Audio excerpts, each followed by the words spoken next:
안녕하세요, 라엘입니다.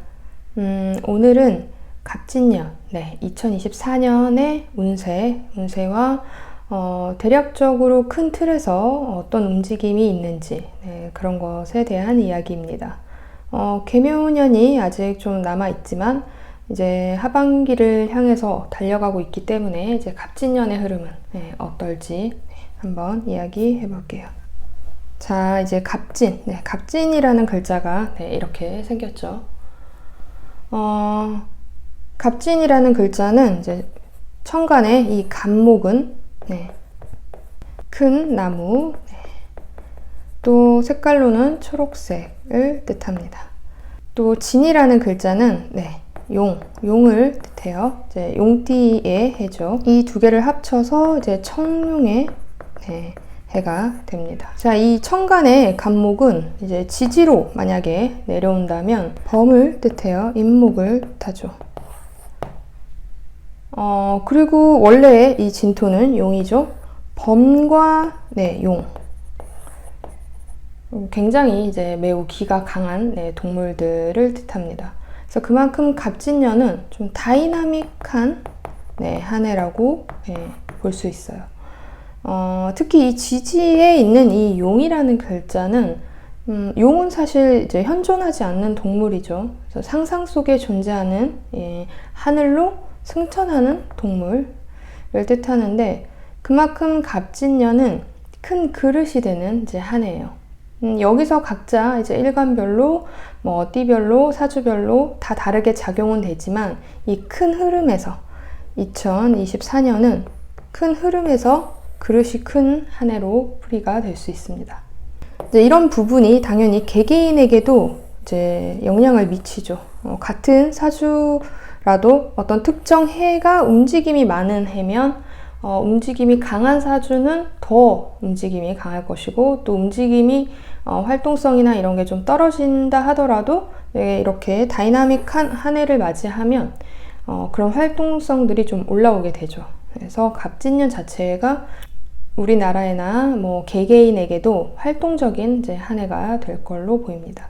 그래서 또 이제 구군 같은 거를 우리가 중요하게 이제 봐야 되잖아요. 우리는 이제 한국에서 살고 있으니까. 그래서 우리나라 자체의 운도 봐야 하지만 원래 이제 구군이라는 것 자체가 대통령의 한 해 운도 함께 이제 봐야 하고 일단은 그래도 이 큰 틀에서 봤을 때 말씀드렸듯이 이 갑목이 지지로 내려오면 이제 범을 뜻하는 임목인데 우리가 호랑이 같은 경우는 이제 호랑이가 출현했다 이런 것은 이제 우리가 일반적인 사람들이 호랑이를 봤을 때도 깜짝 놀라죠. 당연히 나이 든 사람들도 이제 젊은 사람들도 놀라는데 이제 아이들은 훨씬 이 호랑이를 보고 많이 놀라죠. 그래서 그럼 이제 나라에 약간 아이들이 놀랄 만한 일이 좀 생길 수가 있어요. 범을 봤다, 용을 봤다 이런 것 자체가 좀 놀라는 일들이 벌어질 수 있다. 그리고 또 이 진토라는 것 자체는 삼합의 신자진, 신자진인 그 삼합 수국의 삼합 운동을 하는데 수가 굉장히 강한 이제 그러면 한 해가 되겠죠. 그래서 2024년에는 이제 물로 인한 사건이나 이런 놀랄 일들이 조금 생길 수 있는 한 해다. 아이 관련된 직업에 종사하시는 분들도 조금 그런 부분에서 이제 유의를 하시는 게 좋겠죠. 그래서 갑진년 2024년은 결과를 좀 많이 보는 해예요. 그래서 이 결과의 시작은 바로 2016년 경신년에 새로 이제 시작했던 일이나 이때 뭔가를 만들어 나가기 시작했던 분들은 바로 이 2024년 갑진년에 이제 그것에 대한 결과를 받아봅니다. 그러면 이제 우리나라에서도 2016년에 뭔가 시작한 사업이라든지 2016년에 시작한 하나의 프로젝트 이런 것들이 있다면 그 결과가 이제 2024년 바로 내년 갑진년에 그 결과를 받는 거죠.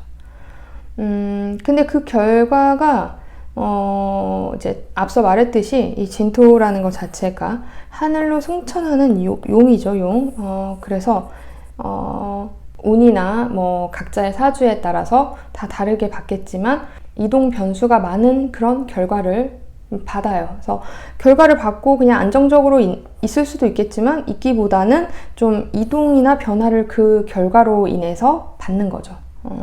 뭐 사업을 어떤 걸 해서 잘 돼서 그 결과가 좋게 받아서 이동이나 변화로 가든지, 아니면 좋지 못했기 때문에 그것을 이제 마무리하고 다른 이동이나 변화로 가든지, 이런 식으로 사람들이 나라에서 사람들이 각자 개인이 변수가 많은 한 해로 작용이 됩니다.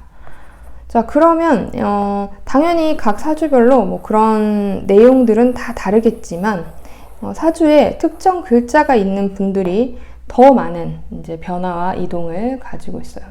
이 간목이 이 진토에는 굉장히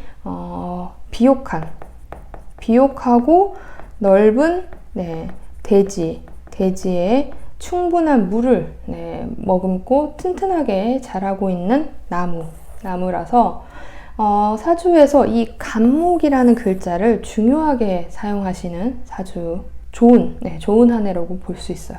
또 이제 수가 중요한 사주, 또 화가 중요한 사주들도 둘 다 어느 정도 갑진년에는 서로 다른 면에서 좀 좋은 작용을 합니다. 그리고 이 토라는 글자는 이 천간에 있는 갑을병정, 뭐 이무기경신, 이 천간의 글자를 임묘시키는 글자죠. 이 진토는 그 중에서 이 천간, 임수와 신금을 임묘시키는 글자입니다. 만약에 임수하고 신금을 중요하게 쓰는 사주라면 그 자체로 답답함을 느낄 수 있어요.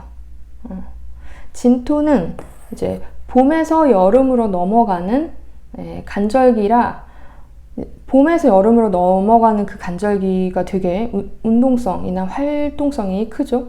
이렇게 활력이 있는 토인데도 이제 임수나 신금 자체는 임묘가 되기 때문에 뭔가 주변은 이동이나 변화가 많은 것 같은데 나만 잘 안 되는 것 같다, 이런 느낌을 받아요. 그래서 사주 구성상 이 임수하고 신금이 중요하게 쓰이는 사주 구성은 조금 답답함을 느낄 수 있다. 근데 물론 이제 그 결과는 내가 답답함을 비록 느끼지만 그 결과가 나쁘지 않아, 이렇게 작용되는 사주도 있을 거고, 근데 그 결과가 나한테 되게 좋지 않게 작용을 했다, 이렇게 그 결과가 나올 수도 있죠. 하지만 어쨌든 과정에서는 그런 과정에서 답답함을 느끼는 것은 똑같다, 이렇게 보시면 돼요. 결국 이 이동 변화라는 거를 안 하는 게 이제 결과적으로 좋은 사주도 분명히 있기 마련이니까 이런 과정들이 뭐 좀 사주마다 달라질 수 있죠. 그래서 또 이 밑에 이 지지, 사주 밑에 천간과 이게 지지인데, 지지 밑에 있는 글자 중에 특정 글자를 가지신 분들이 또 변화가 많아요. 그 중에 하나가 바로 이 글자를 지지에 가지고 있으신 분은 이 진토하고 만나서 진술충을 하죠. 그리고 또 지지에 이렇게 당연히 아까 말했던 수국이니까 신자진, 이 글자가 있으신 분들도 이 진토에는 이 갑진년에는 좀 더 많은 이동과 변화가 있을 수 있습니다. 이동이나 변화수는 그 자리에 따라서 그게 내 직장일 수도 있고 뭐 부서일 수도 있고 뭐 가족의 일일 수도 있지만 어쨌든 변화가 많다는 거는 다 동의를 해요. 그래서 그리고 또 이 지지의 글자 중에 이 해수를 가지신 분은 특히 태어난 일이나 월에 이 해수라는 글자를 가지고 있으신 분은 좀 사람과의 스트레스가 많을 한 해로 보입니다. 이런 과정들은 큰 틀에서 이제 겪어요. 근데 뭐 내 일간이 뭐냐에 따라서 이게 구체적으로 어떤 상황에서 어떤 식으로 이제 일이 벌어지고 또 결과가 나온다. 이렇게 더 섬세하게 볼 수는 있지만 큰 틀에서 갑진년 2024년은 변화와 이동이 많고 특정 이 글자를 가지신 분들이 그 중에서도 더 변화하고 이동이 많다. 이렇게 보시면 돼요. 곧 올해 이제 제가 하반기에 갑진년 관련된 거 띠별, 띠별 운세, 그 다음에 일간별 운세도 촬영을 해서 올릴 예정이니까 많이 시청 부탁드립니다. 그러면 오늘은 여기까지 할게요. 감사합니다. 또 만나요.